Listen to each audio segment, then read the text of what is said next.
These are some things that they tell us not to do in our teacher training that I do all the time on purpose. First of all, they said we shouldn't say shh to get our kids quiet. They said we should only be giving strong verbal commands. Shushing them is the most effective way to get them quiet. And it's kind of like a car horn where you can do all different tones of it. Like you can do a quick like shh, or you can do like a shh.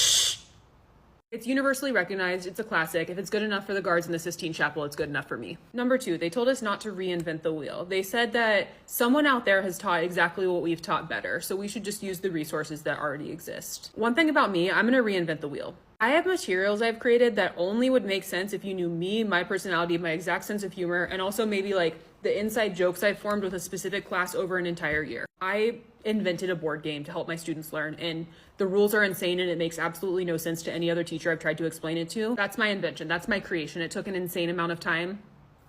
Worth it. Number 3, they said we shouldn't rely on extrinsic motivators like bribing kids with candy to get them to do things because that's killing their intrinsic motivation. Okay, see, at this point, I feel like they just didn't want us to have any fun or joy in our classroom because I love a good old incentive. We're gonna do this today. If we do it well, on Friday, we're getting donuts. Who doesn't love that? I love to see my students happy when they've done something well and I can give them an actual reward for it.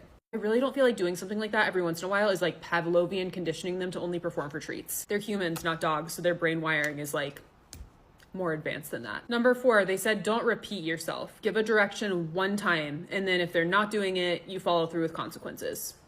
Okay, first of all, that sounds draconian. Second of all, I love to repeat myself. If you just repeat yourself, you can annoy them. Like if they're not doing what you're asking them to, like plugging their Chromebooks in or something, you can just repeat it like a broken record and then they start doing it because